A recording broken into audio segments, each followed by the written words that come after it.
அஸ்ஸலாமு அலைக்கும் வரஹ்மத்துல்லாஹி தஆலா வரகாத்து. சங்கமிக்க அல்லாஹ்வின் அன்புக்குரியவர்களே, அல்லாஹ்வின் மாபெரும் கிருபையால் கடந்த வார தஃப்சீர் குர்ஆன் விளக்க உரையில் சூரத்துன் நிசாவுடைய 10 வசனங்கள் நிறைவு பெற்றிருக்கிறது. இதற்கு முன்னர் அல்லாஹ் சுப்ஹானஹு வ தஆலா மஹர் கொடை சம்பந்தமாக சட்டத்தையும், யதீம்களுடைய செல்வங்கள் சம்பந்தமாக சட்டங்களையும், அதே போன்று பாகப்பிரிவினையில் ஆணுக்கு சொத்துரிமை இருப்பதை போன்று பெண்களுக்கும் அதிலே சொத்துரிமை இருக்கிறது என்ற சட்டங்களை எல்லாம் சொல்லி வந்த அல்லாஹ் சுப்ஹானஹு வ தஆலா பாகப்பிரிவினுடைய முழு சட்டத்தையும் இந்த 11வது 12வது வசனத்தில் அல்லாஹ் சுப்ஹானஹு வ தஆலா கூறி காட்டுகிறான். மிக முக்கியமான ஒரு சட்டம் என்று சொன்னால் அது சொத்து பங்கீடு, பாகப்பிரிவினை சம்பந்தப்பட்ட சட்டங்களாக இருக்கும். காரணம், நபிகள் நாயகம் ஸல்லல்லாஹு அலைஹி வஸல்லம் அவர்கள் சொல்லி தந்தார்கள், அல் இல்மு ஸலாஸத்துன், கல்வி என்பது 3 ஆகும். 3 விஷயங்களை மிக முக்கியமாக தெரிந்து கொள்ள வேண்டும். ஒமா சிவா தாலிக, அவை தவிர்த்திருக்கின்ற அத்தனை விஷயங்களும் ஃபதுலுன், மேல் மிச்சமானதாக இருக்கும், எக்ஸ்ட்ரா தான். மிக முக்கியமாக 3 கல்வியை நீங்கள் தெரிந்திருக்க வேண்டும். 1, ஆயத்துன் முஹ்கமத்துன், தெளிவான திருவசனங்கள், குர்ஆனுடைய வசனங்களை நாம் தெரிந்திருக்க வேண்டும். குர்ஆன் கிதாபுல்லாவை பற்றி தெரிந்திருக்க வேண்டும். 2வது சுன்னத்துன் காயிமத்துன், நிலையான நபி ஸல்லல்லாஹு அலைஹி வஸல்லம் அவர்களுடைய சுன்னத்துகளை தெரிந்திருக்க வேண்டும். 1 குர்ஆன், 2வது சுன்னத், 3வது நபிகள் நாயகம் ஸல்லல்லாஹு அலைஹி வஸல்லம் சொன்னார்கள், ஃபரீலத்துன் ஆதிலத்துன், நேர்மையான வாரிசுரிமை சட்டத்தை பற்றி தெரிந்திருக்க வேண்டும். இது ஃபரீலா, கட்டாயமாக தெரிந்திருக்க வேண்டும். எனவே நபிகள் நாயகம் ஸல்லல்லாஹு அலைஹி வஸல்லம் இந்த 3 கல்வி ஒவ்வொரு மனிதருக்கும் தேவை என்று சொல்லி காட்டுகிறார்கள். அது மட்டுமல்ல, நபிகள் நாயகம் ஸல்லல்லாஹு அலைஹி வஸல்லம் அபூ ஹுரைரா ரலியல்லாஹு தஆலா அன்ஹு அவங்களை பார்த்து சொன்னாங்க, யா அபா ஹுரைரா, அபூ ஹுரைரா அவர்களே, தஅல்லமுல் ஃபராயித, இந்த வாரிசுரிமை பங்கீடு முறை இருக்கிறதே, ஒருவர் இறந்து விட்டால் அவருக்கு சொத்து இருக்கிறது, அந்த சொத்தில் அவர்களுடைய பிள்ளைகளுக்கு, அவர்களுடைய உரிமையாளர்களுக்கு பங்கீடு தருகின்ற இந்த ஃபராயிதை நீங்கள் கற்றுக்கொள்ளுங்கள். அது மட்டுமல்ல, வ அல்லிமூஹுன் நாஸ, அந்த இல்மை மக்களுக்கு நீங்கள் கற்பியுங்கள், கற்றுக் கொடுங்க அப்படின்னா சொல்லிவிட்டு நபி ஸல்லல்லாஹு அலைஹி வஸல்லம் அப்படியே விடவில்லை, ஃபஇன்னஹு நிஸ்ஃபுல் இல்ம், அது கல்வியின் பாதி என்று நபிகள் நாயகம் ஸல்லல்லாஹு அலைஹி வஸல்லம் சொன்னார். அதை ஒருத்தர் கற்று வச்சிருக்கிறாரா, அப்படி என்று சொன்னால் அவர் பாதி ஞானத்தை, மார்க்க ஞானத்தை பெற்றவராக இருக்கிறார். சொல்லிவிட்டு நபி ஸல்லல்லாஹு அலைஹி வஸல்லம் இப்படியும் ஒரு வார்த்தை சொன்னார்கள், வஹுவ யுன்ஸா, அது கூடிய சீக்கிரத்தில் மறக்கடிக்கப்பட்டுவிடும். அது மட்டுமல்ல, வஹுவ அவ்வலு ஷையின் யுன்தஸஉ மின் உம்மதி, என்னுடைய சமுதாயத்திலிருந்து முதல் இல்மாக, முதல் கல்வியாக அல்லாஹ்விடம் உயர்த்தப்படுவது, இங்கிருந்து பறிக்கப்படக்கூடிய ஒன்றாகவும் அதுதான் இருக்கும். இன்னைக்கு நல்லா தெரியுது. தஃப்சீர், குர்ஆன் விளக்க உரை, நபிமொழி, இது எல்லாம் மஜ்லிஸ்கள் இருக்கு. ஆனா வராசத்து, சொத்து, ஒருவர் இறந்த பிறகு அவருடைய சொத்து சம்பந்தமாக ஆலிம்களிடத்திலே வருகிறார்கள் என்றால் மிக குறைவானதுதான். ஒருவர் இறந்து விட்டால் அவருடைய கஃபன், அவருடைய தஃபன், இது எல்லாம் போக அடுத்தது அவருடைய சொத்தில் பங்கு யார் யாருக்கு என்னென்ன என்பதைத்தான் முதலில் கேட்கப்படும். ஆனா இன்னைக்கு அதெல்லாம் கிடையாது. முன்னாடியே அவர் சொல்லி வச்சுட்டாரு என்று அவங்களே ஒரு பெரிய பிரிச்சுப்பாங்க. போன வாரம் பயான்லாம் தஃப்சீர் முடிச்சுட்டு போயிட்டு ஒருத்தர்கிட்ட பேசும்போது, என்ன ஹஸரத் இன்னைக்கு பயான் பேசுனீங்க அப்படின்னு கேட்டேன். நான் சொன்னேன், இந்த மாதிரி வராசு சம்பந்தமா, சொத்து பங்கீடு சம்பந்தமா பேசணும் பை. ஆமா ஹஸரத், எனக்கும் எங்க அப்பா வஃபாத் ஆகும்போது எனக்கு சொத்தே கொடுக்கல, பிரிக்கவே இல்லை, அவங்களா ஏதோ பேசிக்கிட்டாங்க, அவங்களா ஏதோ எடுத்துக்கிட்டாங்க, எனக்கு எதுவுமே கொடுக்கப்படவில்லை. இது எல்லாம் கேட்கப்படும். அல்லாஹ் நாளை மறுமை நாளில் விசாரிப்பான். ஒருவர் இறந்து விட்டால் அவருடைய கஃன் தஃபனுடைய போக அவருடைய சொத்திலிருந்து அவருடைய மகனுக்கு இவ்வளவு, மகளுக்கு இவ்வளவு, தாய்க்கு இவ்வளவு, தந்தைக்கு இவ்வளவு, மனைவிக்கு இவ்வளவு என்று பிரிவினைகளை அல்லாஹ் நிர்ணயித்து தந்திருக்கிறான். அதெல்லாம் மாற்ற முடியாது. ஃபரீதத்து மினல்லாஹ், அல்லாஹ் சொல்லி காட்டக்கூடிய வார்த்தை இது. இது அல்லாஹ்வால் ஃபர்தாக்கப்பட்ட நிர்ணயிக்கப்பட்ட சட்டங்கள். இது உரிய முறையில் நிறைவேற்ற வேண்டும். நான் சகோதரனாக இருக்கிறேன், நான் இருக்கிற வரைக்கும் இது என் குடும்பங்கள தான் இருக்கும், ஒருபோதும் கிடையாது. அப்பா இறந்துட்டாங்களா, அப்பாவுடைய சொத்து என்று சொன்னால் அத்தனை அவர்களுடைய மகன், அவருடைய மகள் எல்லாருக்கும் தான் போகும். இந்த வீட்டில் நான் இருக்கிற வரைக்கும் நான் பார்த்துப்பேன், அதுக்கப்புறம் பார்த்துக்கலாம் அப்படிலாம் கிடையாது. அது தந்தையினுடைய சொத்தாக இருந்தால் அது தன்னுடைய சகோதரிகளுக்கு எவ்வளவு, அந்த மையத்தினுடைய இறந்தவர்களுடைய அவர்களுடைய வாரிசுதார்கள் யார் என்பதை பார்த்து கொடுக்க வேண்டும். குர்ஆன் சொல்லி தருகிறது. என்ன சொல்றான் அல்லாஹ் சுப்ஹானஹு வ தஆலா எவ்வளவு அழகாக, யூசிகுமுல்லாஹு ஃபீ அவுலாதிக்கும், உங்களுடைய பிள்ளைகள் விஷயத்தில் அல்லாஹ் வலியுறுத்தி கூறுகிறான். உங்களுக்கு பிள்ளைகளுக்குன்னு ஒரு ஹக் இருக்கு. நீங்க வஃபாத் ஆகிவிட்டால் அதை என்ன செய்யணும், உரிய முறையில் அங்கு இருக்கக்கூடியவர்கள் பிரித்து தர வேண்டும். அந்த ஞானத்தை நம் பிள்ளைகளுக்கு கொடுக்கணும். ஃபர்ஸ்டே முடிவு பண்ணிடுறாங்க. இருக்கிற காலத்திலேயே எனக்கு எவ்வளவுன்னு பிள்ளைக்கு கேட்டுறாங்க. அந்த நிலைக்கு தள்ளுபட்டு விட்டுச்சு. நபிகள் நாயகம் ஸல்லல்லாஹு அலைஹி வஸல்லம் அவர்களும் அபூபக்கர் ரலியல்லாஹு தஆலா அவங்களும் ஜாபீர் இப்னு அப்துல்லா ரலியல்லாஹு தஆலா நோய்வாய்ப்பட்டு இருக்கிறாங்க, உடல்நலம் சரியில்லாமல் இருக்கிறாங்க. பனி சலிமா என்ற குலத்தார்கள் அந்த இடத்துல இருக்கிறாங்க. அப்போ நபி ஸல்லல்லாஹு அலைஹி வஸல்லம் அவங்களும் அபூபக்கர் ரலியல்லாஹு தஆலா அவங்களும் என்ன செய்கிறாங்க, அவங்கள நலம் விசாரிக்கிறதுக்காக போகிறாங்க. நடந்த வண்ணமாக போகிறாங்க. ஹதீஸில் வருது, நடந்த வண்ணமாக போகிறாங்க.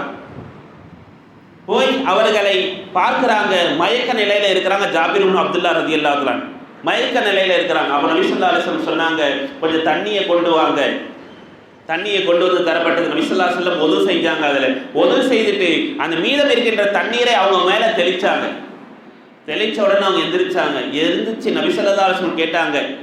அவங்களுடைய நிலை இறுதி தருணத்தை அடைஞ்சது போன்று அவங்க நினச்சிக்கிட்டு கேட்டாங்க, மா தஅமுருனி அன் அஸ்னா ஃபீ மாலி யா ரசூலல்லாஹ், அல்லாஹ்வின் தூதர் அவர்களே, என்னுடைய செல்வத்தை, நான் ஒரு செல்வந்தனாக இருக்கிறேன், என்னுடைய செல்வத்தை நான் என்ன செய்ய வேண்டும், இந்த உலகத்திலே விட்டு செல்லும் பொழுது நான் என்ன செய்யணும், எனக்கு நீங்கள் ஏவுங்கள் யா ரசூலல்லாஹ் அப்படின்னு சொன்ன உடனே நபி ஸல்லல்லாஹு அலைஹி வஸல்லம் என்ன பதில் சொல்றதுன்னு தெரியல. அதுக்கு முன்னாடிலாம் சதகா கொடுங்க அப்படி இப்படின்னு சொல்லுவாங்க. தன்னுடைய குடும்பத்தாருக்கு என்ன செய்யணும், உடனே அல்லாஹ் சுப்ஹானஹு வ தஆலா இந்த வசனத்தை இறக்கினானாம், யூசிகுல்லாஹு ஃபீ அவுலாதிக்கும், உங்களுடைய பிள்ளைகளுடைய விஷயத்தை அல்லாஹ் வலியுறுத்துகிறான், அல்லாஹ் சொல்லி தரான், அல்லாஹ் உபதேசம் பண்றான். நபியுடைய நாவில் அல்லாஹ் உபதேசம் செய்கிறான். அதே ஜாபீர் ரலியல்லாஹு தஆலா சொல்றாங்க, இந்த வசனம் எப்பொழுது இறக்கப்பட்டது என்றால், ஒரு பெண்மணி சஅத் இப்னு ரபி அவங்களுடைய மனைவி நபிகள் நாயகம் ஸல்லல்லாஹு அலைஹி வஸல்லம் இடத்துல வராங்க. 2 பெண் பிள்ளைகளை அழைச்சிக்கிட்டு வராங்க. வந்து சொன்னார்கள், யா ரசூலல்லாஹ், ஹாதானி இப்னதா சஅத் இப்னு ரபி, இந்த 2 பெண் பிள்ளைகளும் சஅத் இப்னு ரபி அவர்களை கூடியது. குத்தில அபூஹுமா மஅக ஃபீ யௌமி உஹத் ஷஹீதா, இவர்களுடைய தந்தையான சஅத் இப்னு ரபி அவர்கள் உஹத் போர்க்களத்திலே ஷஹீதாக ஆகிவிட்டார்கள், உங்களோட இருந்து தான் அவங்க வீர மரணம் அடைஞ்சிட்டாங்க யா ரசூலல்லாஹ் அப்படின்னு சொல்லிட்டு சொன்னாங்க. அவருடைய தந்தைக்கு, இந்த குழந்தைகளுக்கு, அதாவது தன்னுடைய கணவனுக்கு சொத்துக்கள் இருந்தது. அந்த சொத்துக்களை எல்லாம் அவர்களுடைய சகோதரர் எடுத்துக்கொண்டார். பெண் பிள்ளைகளுக்கு எதுவுமே கொடுக்கல, மனைவிக்கு எதுவுமே கொடுக்கல, அவர் எடுத்துக்கிட்டார் யா ரசூலல்லாஹ். சகோதரர் அவர் தானே கூட இருந்திருப்பாரு, போர்க்களங்கள்ல, வியாபாரத்துல, எல்லாத்துலயுமே இருந்திருப்பாரு. எனவே எல்லாத்தையும் அவர் என்ன செய்து கொண்டார், எடுத்துக்கொண்டார் அப்படின்னு நபி ஸல்லல்லாஹு அலைஹி வஸல்லம் சொல்லும் பொழுது நபிகள் நாயகம் ஸல்லல்லாஹு அலைஹி வஸல்லம் பதில் எதுவுமே சொல்லலை. இப்படி சொன்னார்கள், யக்தி அல்லாஹு ஃபி தாலிக, அந்த விஷயத்திலே அல்லாஹ் தீர்ப்பு வழங்குவான், அவ்வளவுதான், அல்லாஹ் தீர்ப்பு வழங்குவான், நீங்க போங்க அப்படின்னாங்க. அந்த பெண்மணி வீட்டுக்கு போறாங்க. போற அந்த இடைவெளியில அல்லாஹ் சுப்ஹானஹு வ தஆலா வஹி இறக்கிட்டான். இவ்வளவு பெரிய வசனத்தை அல்லாஹ் சுப்ஹானஹு வ தஆலா இறக்கினான். இவ்வளவு பெரிய கிட்டத்தட்ட ஒரு முக்கா சஃபா, ஒரு சஃபா வரக்கூடிய இந்த இதை முழுமையாக நபிகள் நாயகம் ஸல்லல்லாஹு அலைஹி வஸல்லம் அவர்களுக்கு அல்லாஹ் இறக்கினான். எப்படி தெரியுமா? அவங்க வீட்டுக்குள்ள பாதத்தை வைக்கல, அதுக்குள்ள நபிகள் நாயகம் ஸல்லல்லாஹு அலைஹி வஸல்லம் வஹி இறங்கிருச்சு. நபி ஸல்லல்லாஹு அலைஹி வஸல்லம் ஒரு ஆளை அனுப்பிட்டாங்க, அந்த பெண்மணி அழைச்சிக்கிட்டு வாங்க அப்படின்னு. அந்த வஹி இறங்கிருச்சு. நபிகள் நாயகம் ஸல்லல்லாஹு அலைஹி வஸல்லம் அந்த பெண்மணியை அழைச்சி சொன்னாங்க, அல்லாஹ் சுப்ஹானஹு வ தஆலா உங்களுடைய விஷயத்தில் தீர்ப்பளித்திருக்கிறான். எப்படி தெரியுமா? அத்திபன தைய சஅத சுலுசைனி, சாத் அவர்களுடைய மகள்களான இவர்களுக்கு 3/2 பங்குகளை நீங்கள் என்ன செய்து விடுங்கள், கொடுத்து விடுங்கள். வ உம்முஹும சுமுன், அவங்களுடைய தாயாருக்கு 8/1 பங்கை கொடுக்க சொல்லுங்கள். இதெல்லாம் கணக்கு. பாதின்னு சில நபர்களுக்கு இருக்கு, சொத்துல பாதி இருக்கு. சில நபர்களுக்கு 4ல் 1 இருக்கும், சில நபர்களுக்கு 8ல் 1 இருக்கும், சில நபர்களுக்கு 6ல் 1 இருக்கும். இதெல்லாம் அந்த ஃபராயில் என்ற சட்டங்களை படித்தவர்கள் அவர்கள் மிக துல்லியமாக யாரெல்லாம் இருக்கிறாங்க, எப்படிலாம் இதுல சட்டங்கள் இருக்கு என்பதையெல்லாம் ஆராய்ச்சி செய்து குர்ஆனுடைய வசனங்களை வச்சே சொல்லிடுவாங்க. மிக இலகுவான சட்டங்களாக என்ன செஞ்சிருவாங்க, சொல்லிடுவாங்க. அல்லாஹ் சுப்ஹானஹு வ தஆலா அந்த பெண்மணிக்கும் அதுல ஹக் இருக்கு, அதே போல அந்த பெண் பிள்ளைகளுக்கும் இருக்கிறது என்று சொல்லிவிட்டு நபி ஸல்லல்லாஹு அலைஹி வஸல்லம் சொன்னாங்க, வமா பக்கிய ஃபஹுவ லக, எதையெல்லாம் மீதமாக இருக்கிறதோ அவங்களுக்கு அந்த 3/2 பங்கு போக, அந்த பெண்மணிக்கு 8/1 பங்கு போக மீதம் இருக்கிறது அந்த சகோதரனுக்குரியது என்று நபிகள் நாயகம் ஸல்லல்லாஹு அலைஹி வஸல்லம் சொல்லிவிட்டாங்க. இமாம் ராஸி ரஹ்மத்துல்லாஹி அலைஹி சொல்றாங்க, ஃபஹாதா அவ்வலு மீராஸ் கிஸ்மின் ஃபில் இஸ்லாம், இஸ்லாமிய மார்க்கத்தில் முதல் பங்கிட்டு தந்த முறை இதுதான்.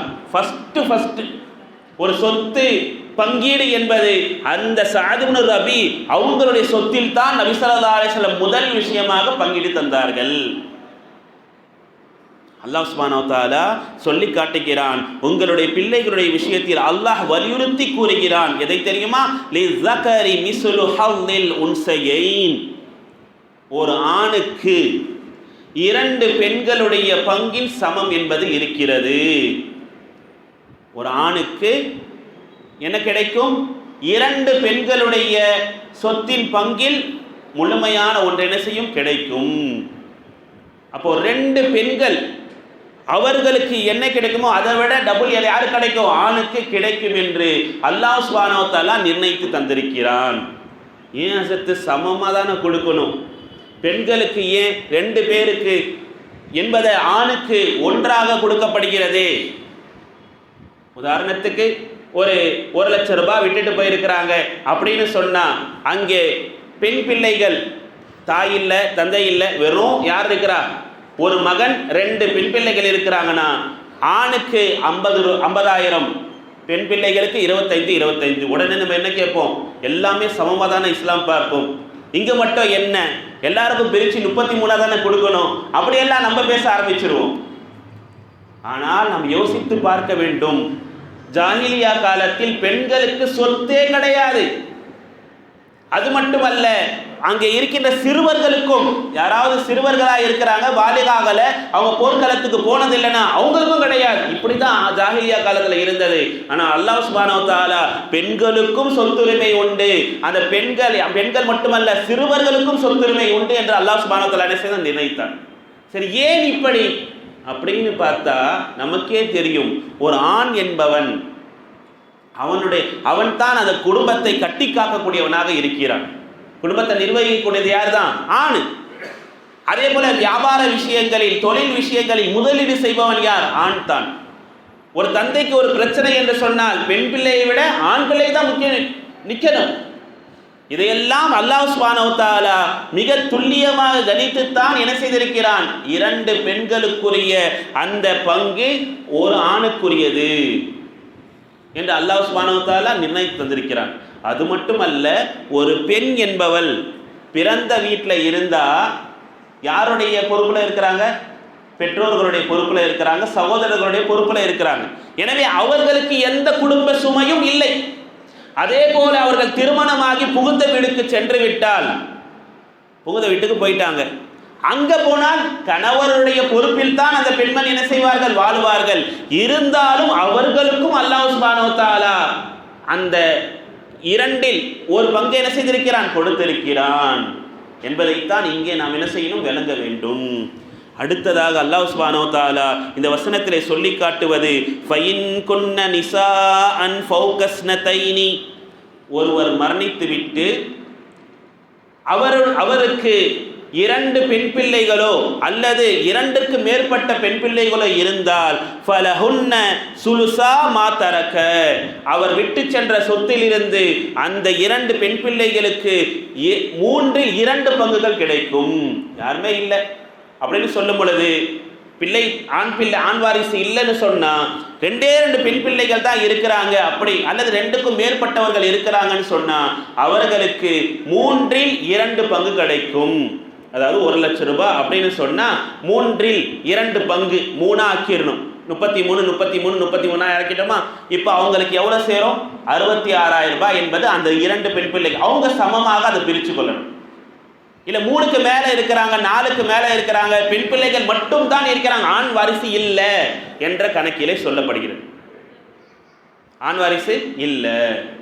இந்த நிலையில் அந்த பெண் பிள்ளைகள் மட்டும் இருக்கிறார்கள் என்று சொன்னால் அவன் மீதி தொகை என்ன ஆகும் அப்படி என்றால் அவர்களுடைய அடுத்து அசபா என்று ஒரு இது இருக்கிறது, அதில் என்ன செய்வாங்க, வருவாங்க. அல்லாஹ் சுப்ஹானஹு வ தஆலா இங்க சில நபர்களை நிர்ணயித்து இந்த பெண்களுக்கு இவ்வளவு தான் என்று நிர்ணயித்து கொடுக்கிறார். அவங்கள அஸ்ஹாபுல் ஃபராயித், அல்லாஹ்வால் குர்ஆனில் நிர்ணயிக்கப்பட்ட அவர்கள்.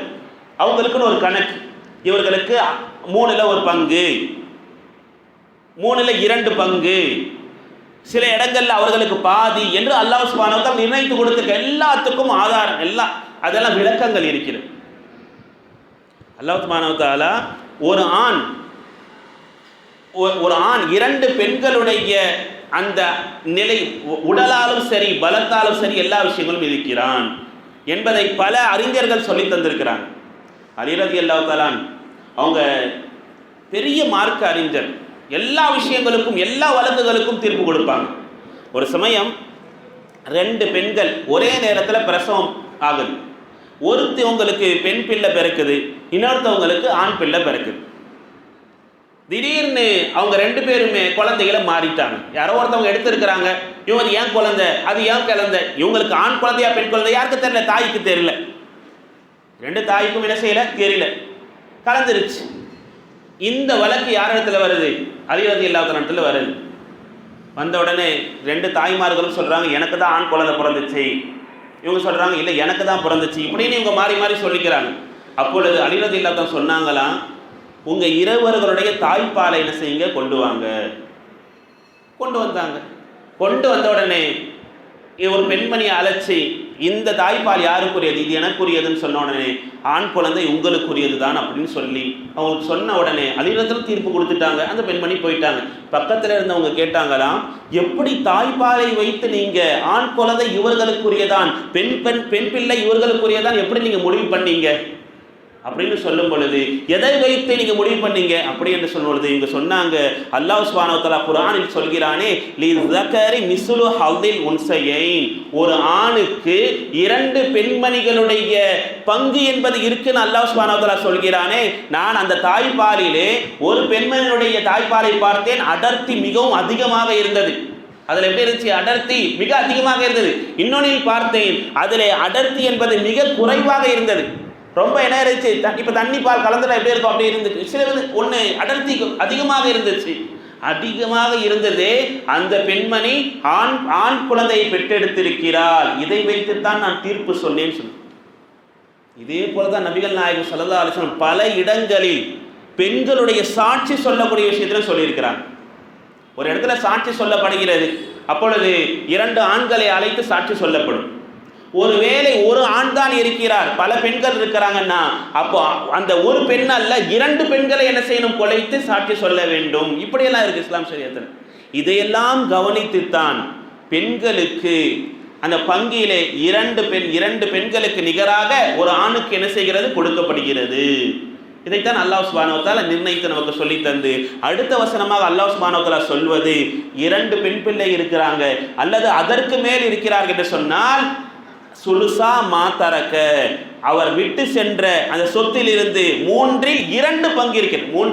2/3 என்பது அந்த பெண் பிள்ளைகளுக்கு இருக்கிறது என்று சொல்லிவிட்டு அல்லாஹ் அடுத்து சொல்கிறான், வயின்கானத் வாஹிதத்தன், ஒருவேளை ஒரே பெண் பிள்ளை தான் இருக்கிறாங்க, யாருமே இல்லை, அப்படி என்று சொன்னால் ஃபலஹன் நிஸ்வு, அந்த பெண் பிள்ளைக்கு அந்த சொத்திலிருந்து பாதி அந்த பெண் பிள்ளைக்கு கொடுக்கப்படும்.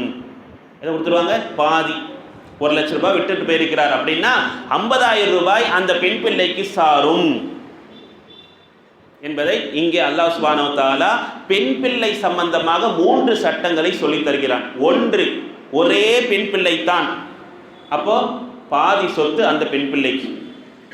2வது, ஒரு பெண் பிள்ளையில 2 இருக்கு அல்லது 2க்கு மேலே 2 இருக்கு அல்லது 2க்கு மேலே இருக்கு என்று சொன்னால் 3/2 பங்கு, 3/2 பங்கை கொடுத்து அவர்கள் சமமாக பிரித்து கொள்ளணும். 2 இருக்கலாம், 3 இருக்கலாம், 4 இருக்கலாம், 5 இருக்கலாம், எதுவாக இருந்தாலும் 3/2 பங்காக ஆக்கி அவர்கள் பிரித்து சமமாக பிரித்து கொள்ள வேண்டும்.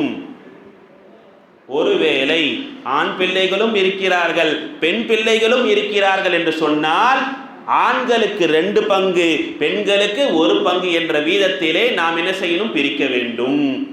இதுதான் 3 சட்டம். 1, ஒரே பெண் பிள்ளை அல்லது 2 2க்கு மேலேயோ அல்லது பெண் பிள்ளைகளும் இருக்கிறார்கள் ஆண் பிள்ளைகளும் இருக்கிறார்கள் என்று சொன்னால் இந்த சட்டங்களை பெண் பிள்ளைகள் சம்பந்தமாக அல்லாஹ் நிர்ணயித்து சொல்கிறான், ஆண்கள் சம்பந்தமாக இங்க சொல்லல. அப்படி என்றால் அவர்களுக்கு மீதமாக இருக்கின்ற அத்தனை சொத்துகளும் என்ன செய்யும்? வந்து சேரும் என்பதை தான் அல்லாஹ் இங்க சுருக்கமா சொல்றான். அடுத்ததாக அல்லாஹ் சுப்ஹானஹு வ தஆலா இந்த இடத்திலே பெற்றோர்களுக்கு தாய் தந்தையர்களுக்கு என்ன பங்கு என்பதை இங்கு சொல்லி காட்டுகிறான். வலி அபவைஹி லிகுல்லி வாஹிதி மின்ஹும் அஸ்ஸுதுஸு மிம்மா தரக, பெற்றவர்களுக்கு தாய் தந்தை அந்த இருவர்களுக்கும் மின்ஹும் அஸ்ஸுதுஸு, அதிலிருந்து 1/6 பங்கு உண்டு. விட்டு சென்ற சொத்திலிருந்து 1/6 இது என்ன? 3ல் 1ங்கிறீங்க, 6ல் 1ங்கிறீங்க, எப்படி இதெல்லாம் பிரிக்கிறது? நம்ம கொஞ்சம் கணக்குகள் போட்டு இதில் உட்கார்ந்து இன்னார் இருக்கிறாங்க, ஒஃபாத் ஆனவங்க, அவங்களுக்கு சகோதரி இருக்கிறாங்க, சகோதரர் இருக்கிறாங்க, இருக்கிறாங்க, மகள் இருக்கிறாங்க. இன்னைக்கு கூட எங்கள் மதரசாவுக்கு ஒரு சட்டம் கேட்கப்பட்டது. ரொம்ப அவங்களுக்கு யாருமே இல்லை. அந்த நிலையில் அவர்களுக்கென்று ஒரே ஒரு காசு மட்டும் ஒரு கடன் கொடுத்திருக்கிறாங்க, அது இன்னும் போகுது. இப்படியெல்லாம் வரும். இது பல காலம் 2001 நடந்தது அவருடைய வஃபாத் அப்படின்னா அங்கிருந்து கணக்கு. இப்படியெல்லாம் சட்டங்கள் என்பது வராசத் சட்டம் மிக முக்கியமான சட்டம். பாகப்பிரிவினை சட்டம் என்பது மதரசாக்களிலே அதுக்குன்னு ஒரு செக்ஷன் வச்சிருப்பாங்க. இந்த அசத் கிட்ட போங்க, இவங்க எல்லாத்தையும் என்ன செய்வாங்க? சொல்லி கொடுத்துருவாங்க, எழுதி கொடுப்பாங்க. அவங்க ஒரு பெரிய ஒரு கடிதமே எழுதியிருக்கிறாங்க, இன்னார் இருந்தாங்க, இப்படி இருந்தாங்க, இவங்களுக்கு காசு வந்துருச்சு, இது வந்துருச்சு அப்படின்னு என்ன செய்வாங்க? எழுதி கொடுப்பாங்க. இதெல்லாம் ஷரியத்துடைய சட்டம். எனவே ஆர்வமாக கேட்டுக்கொண்டிருந்தாங்க. அஜத் அப்படியே நடுவில் போயிட்டே இருப்பார், கொடை வச்சுக்கிட்டு போயிட்டே இருப்பார். வந்து கேட்பார், அஜத் எங்கள் அப்பா இறந்துட்டாங்க, அவருக்கு இன்னார். அவர் என்ன பண்ணுவாங்கன்னா நின்று அப்படியே பூமியில் எழுதி கொடுப்பாங்களாம். அந்த மண்ணிலே எழுதி காமிச்சிருவாங்க, உனக்கு இவ்வளோப்பா, இவங்களுக்கு இவ்வளோப்பா, உனக்கு சொத்து இவ்வளோப்பா, இப்படின்னு என்ன பண்ணுவாங்க? அப்படிலாம் உஸ்தாத்மார்கள் இருந்திருக்கிறாங்க, நான் கேள்விப்பட்டிருக்கிறேன். அடுத்து அல்லாஹ் சுப்ஹானஹு வ தஆலா இங்கே சொல்கிறான், பெற்றவர்கள் அந்த வஃபாத்தானவருடைய தாய் தந்தையர்களுக்கு லிகுல்லி வாஹித் மின்ஹும் அஸ்ஸுதுஸு மிம்மா தரக இன் கான லஹு வலதுன், அதையும் அல்லாஹ் சொல்றான். அவர்களுக்கு பிள்ளை இருந்தால், குழந்தைங்க இருந்தாங்க என்று சொன்னா தாய்க்கு 6ல் 1, தந்தைக்கும் 6ல் 1. ஃபஇன் லம் யகுன் லஹு வலதுன், அவருக்கு குழந்தை இல்லை, இறந்தவருக்கு என்ன இல்லை? குழந்தை இல்லை. குழந்தை இல்லை என்று சொன்னால் வரிசஹு அபவாஹு, அப்ப யார் வாரிசா இருக்க முடியும்? அப்பா அம்மா மட்டும்தான்.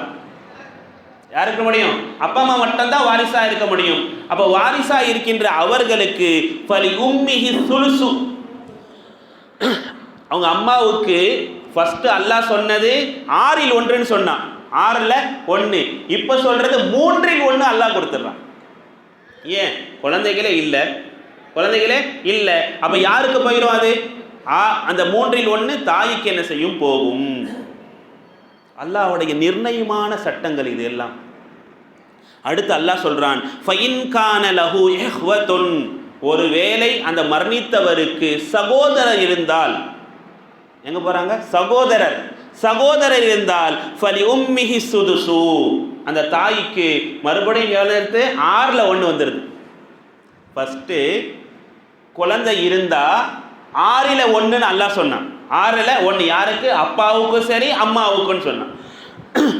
அடுத்ததா அல்லாஹ் சுப்ஹானஹு சொல்றான், குழந்தையே இல்லை என்று சொன்னால் அந்த தாய்க்கு 3ல் 1 கொடுத்துருங்க, 3ல் 1. அப்ப தந்தைக்கு என்ன ஆகுதுன்னு கேட்டா அது 6ல் 1 தான்.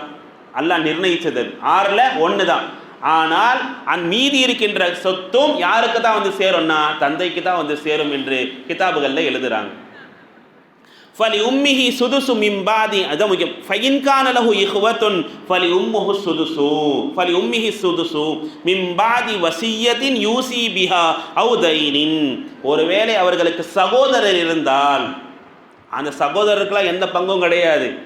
சகோதரர் இருந்தால் அந்த தாய்க்கு என்ன ஆயிரும்னு சொன்னா 6ல் 1. எத்தனை 1? 6ல் 1. அப்ப மீதி இருக்கிற சொத்து எல்லாம் யாருக்கு போகும், தந்தைக்கு தான் போகும், சகோதரருக்கு போகாது. யாருக்கு போகும், தந்தைக்கு. அந்த தந்தைக்கு போனால் அவருக்கு என்ன கடமை இருக்குன்னு சொன்னா அந்த சகோதரருடைய பிள்ளைகள்லாம் அவங்க தானே பார்க்கணும்.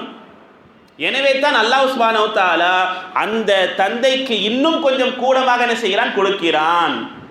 6ல் 1 கொடுத்துடுறான், பிளஸ் மீதி இருக்கின்ற அத்தனை செல்வமும் யாருக்கு போய் சேரும், தந்தைக்கு. இதெல்லாம் பெரிய ஒரு சட்டம். இது எல்லாம் சொல்லும் பொழுது அல்லாஹ் சுப்ஹானஹு இறுதியா என்ன சொல்றான், மிம்பாதி வஸிய்யத்தின், ஒருவேளை அவர் விருப்பம், ஒரு சுய விருப்பத்தோடு ஒரு விஷயத்தை செய்ய வேண்டும் என்று அவர் செய்திருந்தால் அதை நிறைவேற்றிய பிறகு வசியத்து செஞ்சுட்டு போயிருக்கிறார், இறுதி சாசனம் செஞ்சுட்டு போயிருக்கிறார், இன்னாருக்கு இதை கொடுக்கணும், இதை செய்யணும், அதை செய்யணும் அப்படின்னு சொல்லியிருக்கிறாரு சொன்னா அதையும் நிறைவேற்ற வேண்டும் என்று அல்லாஹ் சொல்கிறான். மிம்பாதி வஸிய்யத்தின் யூசி பிஹா அவ் தைனின், மிக முக்கியமான விஷயம் தைன். அவருக்கு கடன் இருந்தால் அந்த கடனை நிறைவேற்றிய பிறகுதான் சொத்தை பங்கிடு வைக்கணும். 2 விஷயம். ஃபர்ஸ்ட் அல்லாஹ் சொல்லியிருக்கிறது வசியத். அவர் ஏதாவது மரண சாசனம் செஞ்சிருக்கிறார், இன்ன பள்ளிவாசலுக்கு, இன்ன நபருக்கு, இவருக்கு, அவருக்கு நான் இவ்வளோ கொடுக்கணும்னு நான் எழுதி வச்சிருக்கிட்டு போயிருக்கிறார். இப்படி வந்துச்சுன்னா, அந்த செல்வம் வந்துருச்சுன்னா இதை கொடுக்கணும் அப்படின்னு அவர் எழுதி வச்சுட்டு போயிருக்கிறாரு. அதே போல் அவருக்கு கடன் இருக்கு அப்படின்னு சொன்னால் மார்க்க அறிஞர்கள் சொல்லித்தராங்க, இந்த 2 விஷயத்தில் கடனை முதல்படுத்தணும். அல்லாஹ் வந்து கடனை 2வதாக சொல்லியிருக்கிறான். இருந்தாலும் ஒருவர் மரணித்து விட்டால் அவருடைய கடனை முதலில் நிறைவேற்றணும், பிறகுதான் அவர் சுயமாக விருப்பத்தோடு தெரிவித்த அந்த மரண சாசனம் என்ன எழுதியிருக்க சொல்லியிருந்தாரோ அதை என்ன செய்யணும், நிறைவேற்றிய பிறகு அதற்கு பிறகுதான் சொத்து பங்கீடு என்பதை என்ன செய்யணும், செய்ய வேண்டும் என்று அல்லாஹ் சுப்ஹானஹு வ தஆலா சொல்லி காட்டுகிறான். அது மட்டுமல்ல, இந்த வசனத்திலே அல்லாஹ் சுப்ஹானஹு வ தஆலா இப்படி சொல்லி காட்டுகிறான், ஆபாஉக்கும் வஅப்னாஉக்கும் லா ததுரூன அய்யுஹும் அக்ரபு லக்கும் நஃபஆ, உங்களுடைய தந்தைமார்கள், உங்களுடைய மகன்கள், லா ததுரூன அய்யுஹும் அக்ரபு லக்கும், உங்களுக்கு யார் மிக நெருக்கமாக பிரயோஜனமாக இருப்பார்கள் என்று நீங்கள் அறிய மாட்டீர்கள். அல்லாஹ் சொல்ல வந்தது, இவங்களுக்கு ஏன் பாதி, இவங்களுக்கு ஏன் 6ல் 1, இவங்களுக்கு 3ல் 1 அப்படின்னு நீங்க நினைக்காதீங்க. அல்லாஹ்வால் நிர்ணயிக்கப்பட்டது. உங்களுக்கு யார் இந்த இம்மையிலும் பிரயோஜனம் இருப்பாங்க, நாளை மறுமையிலும் பிரயோஜனமாக இருப்பாங்க, ஏன் இந்த 2 உலகத்திலும் பிரயோஜனமாக இருப்பாங்க என்பது யாருக்கு தான் தெரியும், அல்லாஹ்க்கு தான் தெரியும். எனவே தான் அல்லாஹ் சுப்ஹானஹு வ தஆலா தந்தைக்கு 6ல் 1, மகனுக்கு முழுமையா பாதி அப்படின்லாம் ஏன் நிர்ணயிச்சிருக்கிறான்னு சொன்னா, உனக்கு யார் மிகவும் பிரயோஜனமாக இருப்பாங்க இம்மையில. ஒரு தந்தையா இருக்கிறவர் சீக்கிரமா என்ன செய்ய வஃபாத் ஆயிடலாம். ஆனால் மகனா இருக்கக்கூடியவர்களுக்கு பாதி சொத்து போகிறது என்றால் அவர் உங்களுக்காக வேண்டி பல விஷயங்களை செய்யலாம். அது இம்மையிலும் பிரயோஜனத்தை தரும், மறுமையிலும் பிரயோஜனத்தை தரும் என்பதைத்தான் அல்லாஹ் சுப்ஹானஹு வ தஆலா இந்த வசனத்தில் நஃப்அன், உங்களுக்கு பிரயோஜனமாக யார் இருப்பார்கள் என்று நீங்கள் அறிய மாட்டீர்கள் என்று சொல்கிறார். நபிகள் நாயகம் ஸல்லல்லாஹு அலைஹி வஸல்லம் அல்லாஹ்வை பற்றி சொல்லும் பொழுது, இந்த வராசத்து சட்டத்தில் சொல்லும் பொழுது இப்படி சொன்னார்கள், இன்னஹு தஆலா அர்ஹமு பி ஹல்கிஹி மினல் வாலிததி பி வலதிஹா. அல்லாஹ் சுப்ஹானஹு வ தஆலா இந்த ஹல்க், மனித படைப்பின் மீது எவ்வளவு பாசம் நிறைந்தவனாக இருக்கிறான். இப்படிலாம் பிரித்து கொடுத்தாதான் அந்த தந்தைக்கு தன்னுடைய மகன் மீது பாசம் வரும். அதே போல ஒரு மகனுக்கு தன் தந்தையின் மீது பாசம் என்பது வரும், மகளுக்கு பாசம் என்பது வரும். எல்லாம் அல்லாஹ் சுப்ஹானஹு வ தஆலா என்ன செய்திருக்கிறான், கவனித்து இப்படியெல்லாம் பிரித்து கொடுத்திருக்கிறான். ஹைசு அவுசல் வாலிதைனி, அந்த பெற்றோர்களுக்கும் அல்லாஹ் என்ன செய்திருக்கிறான், இதில் பாகப்பிரிவினை செய்திருக்கிறான் என்று சொல்லிவிட்டு இப்படி நபி ஸல்லல்லாஹு அலைஹி வஸல்லம் சொன்னார்கள். பி அவுலாதிஹிம் ஃபஉலிம அன்னஹு அர்ஹமு மின், சொல்லிட்டு நபி ஸல்லல்லாஹு அலைஹி வஸல்லம் ஒரு சமயம் சஹாபாக்களோடு உட்கார்ந்துகிட்டு இருக்கிறாங்க. அப்பொழுது சிறை கைதிகளை பிடிச்சுக்கிட்டு வராங்க. அப்பொழுது ஒரு பெண்மணி மட்டும் அப்படியே இங்கேருந்து ஓடுறாங்க, அங்கேருந்து ஓடுறாங்க, இப்படி ஓடிக்கிட்டே இருக்கிறாங்க. சஹாபாக்கெல்லாம் அந்த பெண்மணியை பார்க்குறாங்க, என்ன எங்கே ஓடுறாங்க, யாரை பார்க்குறாங்க, யாரையோ தேடுற மாதிரியே இருக்கே அப்படின்னு பார்க்கும் பொழுது அந்த பெண்மணி திடீர்னு ஒரு குழந்தைய பார்த்து அந்த குழந்தைகிட்ட நெருங்கி போய் ஓடி போய் அந்த குழந்தையை அடுத்து அப்படியே தன் மார்போடு அணைச்சி அந்த குழந்தைக்கு பால் ஊட்டுறாங்க. இதை சஹாபாக்களுக்கு நபிகள் நாயகம் ஸல்லல்லாஹு அலைஹி வஸல்லம் காமித்து சொன்னாங்க, அதுரவுன ஹாதிஹி தாரிஹத்தன் வலதஹா ஃபின்னார், இந்த பெண்மணியை பாருங்க, இந்த பெண்மணி தன்னுடைய குழந்தைய நெருப்புல தூக்கி வீசுவாளா? எவ்வளவு அன்பை காட்டிட்டு இருக்கிறா, எவ்வளவு பதறி போயிருந்தா, அந்த பெண்மணி எவ்வளவு பதட்டோட தேடிட்டு இருந்தா. இப்போ அந்த குழந்தை கிடைச்சவன வாரி அணைச்சி அவளுக்கு அமுத விட்டுகிறாளே, இந்த பெண்மணி தன்னுடைய குழந்தையை நரக நெருப்பின் அந்த நெருப்பில தூக்கி வீசுவாளா? அது வீச முடியுமே, ஏன் வீசுவாளா என்று கேட்கும் பொழுது நபிகள் நாயகம் ஸல்லல்லாஹு அலைஹி வஸல்லம் சஹாபா பெருமக்கள் சொல்றாங்க, குல்னா யா ரசூலல்லாஹ், அப்படி ஒருபோதும் அந்த பெண்மணி செய்ய மாட்டாள் அப்படின்னு சொல்லும் பொழுது நபி ஸல்லல்லாஹு அலைஹி வஸல்லம் சொன்னாங்க, ஃபவல்லாஹி லல்லாஹு அர்ஹமு பி இபாதிஹி மின் ஹாதிஹி பி வலதிஹா, இந்த தாய் தன்னுடைய குழந்தையின் மீது எவ்வளவு பிரியம் வைத்திருக்கிறாளோ, எவ்வளவு இரக்கம் வைத்திருக்கிறாளோ, அதை விட பன்மடங்கு அல்லாஹ் சுப்ஹானஹு வ தஆலா தன்னுடைய மக்கள் மீது, தன்னுடைய படைப்பினங்கள் மீது என்ன செய்திருக்கிறான், அன்பு வைத்திருக்கிறான். எனவே அல்லாஹ் சுப்ஹானஹு வ தஆலா ஒருபோதும் வீணாக யாரையும் நரகத்திலே போட மாட்டான். அவர்களுக்கான அத்தனை தேவைகளையும் அல்லாஹ் சுப்ஹானஹு வ தஆலா என்ன செய்வான், நிறைவேற்றி தருவான். இந்த சொத்து பங்கீடு விஷயத்திலும் அல்லாஹ் சுப்ஹானஹு வ தஆலா அவனே முன் வந்து இந்த எல்லா சட்டங்களையும், ஆணுக்கு இவ்வளவு, பெண்ணுக்கு இவ்வளவு, மகளாக இருந்தால், மகனாக இருந்தால், தாயாக இருந்தால், தந்தையாக இருந்தால், என்னென்ன உறவுகள் இருக்கிறதோ அத்தனை உறவுகளுக்கும் சட்டங்களை அல்லாஹ்வே என்ன செய்திருக்கிறான், பிரித்து தந்திருக்கிறான். அல்லாஹ் இதை சொல்லும் பொழுது ஃபரீலத்தம் மினல்லாஹ், இது அல்லாஹ்வுடைய புறத்திலிருந்து கட்டாய கடமையாக என்ன செய்கிறான், நிறைவேற்றி தந்திருக்கிறான். அது மட்டுமல்ல, இந்த வசனத்தை இப்படி அல்லாஹ் சுப்ஹானஹு வ தஆலா முடித்து தருகிறான், இன்னல்லாஹ கான அலீமன் ஹகீமா, நிச்சயமாக அல்லாஹ் சுப்ஹானஹு வ தஆலா ஞானம் பொருந்தியவனாகவும் அனைத்தையும் அறிந்தவனாகவும் அல்லாஹ் சுப்ஹானஹு வ தஆலா இருக்கிறான். யாருக்கு என்ன சொத்து கொடுக்க வேண்டும், எல்லா விஷயங்களையும் அல்லாஹ் சுப்ஹானஹு வ தஆலா அறிந்தவனாக இருக்கிறான் என்று இந்த வசனம் நிறைவு பெறுகிறது. எல்லாம் அல்லாஹ் நம் அனைவருக்கும் இந்த வராசத்தினுடைய சொத்து பங்கினுடைய சட்டங்களை விளங்கி, நம்மளுடைய குடும்பத்தில் யாரேனும் வஃபாத் ஆகிவிட்டால் அந்த குடும்பத்திலே வராசத்தினுடைய சட்டங்களை நாம் கேட்டு தெரிந்து அவர்களுக்கான சொத்துக்களை பங்கீடை தர வேண்டும். அப்படி தரவில்லை என்று சொன்னால் அல்லாஹ்வை நாம் அஞ்சு கொள்ள வேண்டும். இந்த உலகத்திலே எதை வேணாலும் நாம் அபகரிச்சிடலாம், ஆனால் நாளை மறுமை நாளில் அது அல்லாஹ்விடத்தில் நாம் என்ன செய்ய முடியாது, சொல்ல முடியாது. எனவே இந்த உலகத்திலே யார் யாருக்கான ஹக்குகள் இருக்கிறதோ அந்த ஹக்குகளை, உரிமைகளை நாம் என்ன செய்ய, நிறைவேற்றி விட வேண்டும். எல்லாம் அல்லாஹ் நம் அனைவருக்கும் இந்த ஃபராயிதுடைய சட்டங்களை, வராசத்துடைய சட்டங்களை விளங்கி செயல்படுவதற்கான, அமல் செய்வதற்கான தௌஃபீக்கை அல்லாஹ் நம் அனைவருக்கும் தந்தருள்வானாக. வாஹிர் தவானா அல்ஹம்துலில்லாஹி ரப்பில் ஆலமீன். அல்ஹம்துலில்லாஹி ரப்பில் ஆலமீன். அல்லாஹும்ம ஸல்லி அலா சய்யிதினா முஹம்மதின் வ அலா ஆலி சய்யிதினா முஹம்மதின் வ பாரிக் வ ஸல்லிம் அலைஹி. ரப்பனா ஸலம்னா அன்ஃபுஸனா வ இல்லம் தக்ஃபிர் லனா வ தர்ஹம்னா லனகூனன்ன மினல் ஹாஸிரீன். ரப்பனா ஆத்தினா ஃபித் துன்யா ஹஸனத்தன் வ ஃபில் ஆஹிரத்தி ஹஸனத்தன் வ கினா அஸாபன் நார். ரப்பி இஷ்ரஹ் லி ஸத்ரி வ யஸ்ஸிர் லி அம்ரி. ரப்பி ஸித்னி இல்மா. ரப்பி ரஹம்ஹுமா கமா ரப்பயானி ஸகீரா. அல்லாஹும்ம இன்னா நஸ்அலுக இல்மன் نافعا وعملا متقبلا ورزقا حلالا طيبا وشفاء من كل داء. ربنا لا تزغ قلوبنا بعد إذ هديتنا وهب لنا من لدنك رحمة إنك أنت الوهاب. صلى الله تعالى على خير خلقه سيدنا محمد وعلى آله وصحبه أجمعين والحمد لله رب العالمين. صلى الله عليه وسلم. سبحان الله.